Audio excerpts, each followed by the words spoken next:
दोस्तों इस चीज़ को जनवरी ख़त्म होने से पहले आप अपने नींबू के पौधे में डाल दें। तो यदि आपके नींबू के पौधे में अभी फ्लावरिंग स्टार्ट नहीं हुई है तो फ्लावरिंग होना स्टार्ट हो जाएगी, और अगर पौधे पर आपके फूल आते ही नहीं हैं तो फूल आने भी स्टार्ट हो जाएंगे। या फिर आपके पौधे पर फूल तो काफ़ी मात्रा में आते हैं लेकिन वो फल में बदलने से पहले ही नीचे गिर जाते हैं, तो फलों का गिरना भी बंद हो जाएगा। तो ये क्या चीज़ है और किस तरीके से इसको आपको अपने पौधे में इस्तेमाल करना है, आज के वीडियो में आप लोगों के साथ में शेयर करूंगी।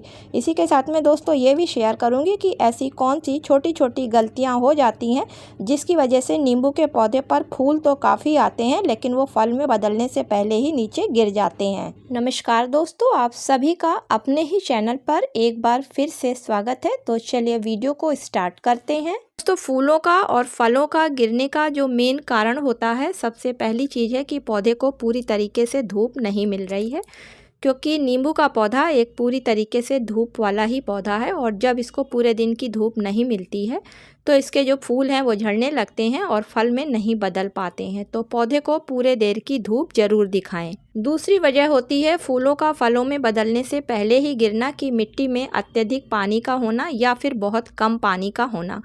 क्योंकि दोस्तों नींबू के पौधे पर जब फ्लावरिंग स्टार्ट होती है और वो फ्लावर जो हैं वो पॉलिनेशन के बाद फ्रूट में बदलने लगते हैं, तो मिट्टी में नमी का होना काफ़ी ज़रूरी होता है। नहीं तो जो पौधे पर जो फल बनते हैं उनके डंठल काफ़ी सूख कर कमज़ोर हो जाते हैं और वो नीचे झड़ जाते हैं। तीसरी वजह फूलों के फलों में बदलने से पहले या फलों के गिरने की होती है कि पौधे में पोषक तत्वों की कमी है, और उन पोषक तत्वों में जिंक, आयरन, मैग्नीज, कैल्शियम और फास्फोरस जैसे पोषक तत्व पौधे को नहीं मिल पा रहे हैं। क्योंकि दोस्तों यही फूलों को फलों में बदलने के बाद में फलों को मजबूत बनाने का काम करते हैं। अगली वजह होती है साइट्रिक एसिड के पौधों से फलों का गिरने का या फिर फूलों का फलों में ना बदलने का।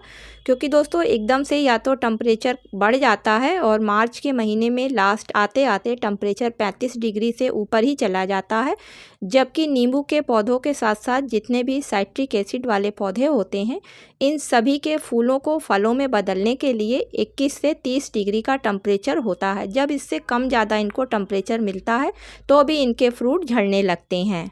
नींबू के पौधे के साथ साथ जितने भी साइट्रिक एसिड वाले पौधे होते हैं उन सभी में फूलों का गिरने का या फलों में ना बदलने का एक मेन वजह ये भी होती है कि पौधे के ऊपर पॉलिनेशन कायदे से नहीं हो पा रहा है। क्योंकि दोस्तों इन जितने भी पौधे होते हैं इन सभी पौधों में मेल और फीमेल दोनों तरीके के फूल एक ही पौधे पर आते हैं, और इसमें दो तरीके का पॉलिनेशन होता है। एक क्रॉस पॉलिनेशन होता है और दूसरा सेल्फ पॉलिनेशन होता है। तो क्रॉस पॉलिनेशन के लिए बगीचे में पॉलिनेटर्स का होना काफ़ी ज़रूरी है, और सेल्फ पॉलिनेशन इस वजह से पौधों पर नहीं हो पाता है कि पौधों में न्यूट्रिशन की कमी होती है, जिसकी वजह से मेल फ्लावर पहले ही कमज़ोर हो जाते हैं और वो नीचे गिर जाते हैं, जिस वजह से फीमेल फ्लावर जो है वो फ्रूट में चेंज नहीं हो पाता है।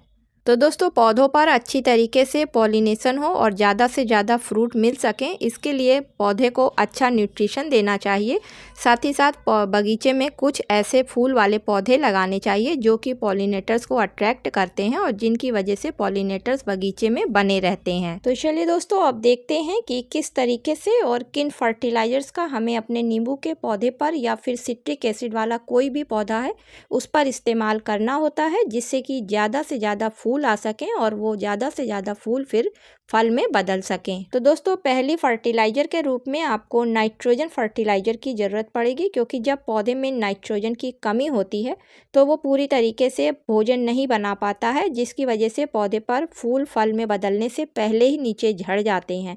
तो अगर आपका पौधा 12 इंच या 12 इंच से बड़े गमले में लगा हुआ है तो उसके लिए आप लगभग 250 ग्राम के करीब अच्छी सड़ी हुई गोबर की खाद को ले लें, और अगर वर्मी कंपोस्ट खाद का इस्तेमाल कर रहे हैं तो लगभग 500 ग्राम के करीब वर्मी कंपोस्ट खाद को ले लें। दूसरी फर्टिलाइजर आपको फास्फोरस और कैल्शियम के लिए लेनी है, क्योंकि दोस्तों इसको देने से पौधे में जो छोटे फल होते हैं उनके डंठल काफ़ी मजबूत हो जाते हैं, जिसकी वजह से वो झड़ नहीं पाते हैं। या फिर जिन फूलों में पॉलिनेशन देर से होता है तो उनके डंठल मजबूत बने रहते हैं और जब पॉलिनेशन हो जाता है तो वो फूल फल में बदल जाते हैं। उसके लिए आप बोन मिल का इस्तेमाल कर सकते हैं, कैल्शियम पाउडर का इस्तेमाल कर सकते हैं या फिर आप रॉक फॉस्फेट का इस्तेमाल कर सकते हैं। इन तीनों ही चीज़ों में फास्फोरस और कैल्शियम की काफ़ी अच्छी मात्रा होती है।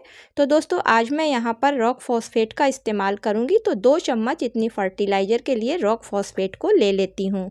अगली फर्टिलाइज़र आपको लेनी है पोटेशियम फर्टिलाइज़र, क्योंकि दोस्तों फलों को बढ़ने के लिए पोटास की ज़रूरत पड़ती है और इस फर्टिलाइज़र का काम होता है फलों को बढ़ने में मदद करना, साथ ही साथ उसमें जो रस की मात्रा होती है उसको बढ़ाना और फलों में किसी भी तरीके की बीमारी को ना लगने देना। तो 2 चम्मच पोटास फर्टिलाइज़र को ले लेते हैं। अब करना क्या है कि तीनों जो फर्टिलाइज़र हमने ली हैं इनको अच्छी तरीके से आपस में मिला लेते हैं और मिलाने के बाद में जो हमने गमले की मिट्टी की गुड़ाई करी है उस मिट्टी में अच्छी तरीके से मिला देते हैं, जिससे कि जब हम ऊपर से पानी डालें या कोई लिक्विड फर्टिलाइज़र डालें तो इस फर्टिलाइज़र का असर पौधे की मेन रूट तक तुरंत पहुंच सके। अब दोस्तों पानी की जगह इस लिक्विड फर्टिलाइज़र को डालेंगे। वैसे तो ये फर्टिलाइज़र नहीं है, लेकिन पौधों पर ये एक ऑर्गेनिक फर्टिलाइज़र की तरीके से काम करती है। तो चलिए इसको बना लेते हैं और 3 ml इसको लेते हैं और 1 लीटर पानी में अच्छी तरीके से डाइल्यूट कर लेते हैं। तो दोस्तों ये ह्यूमिक एसिड है, ये कोई फर्टिलाइज़र नहीं होती है, बल्कि पौधों पर एक तरीके से ऑर्गेनिक फर्टिलाइज़र की तरीके से ही काम करती है और इसके देने से पौधे में एंजाइम्स और हार्मोन्स काफ़ी तेज़ी से बढ़ने लगते हैं, जिसकी वजह से जो पौधे होते हैं वो तेज़ी से ग्रोथ करते हैं और उनमें फोटोसिंथेसिस की प्रोसेस काफ़ी तेज़ी से होने लगती है।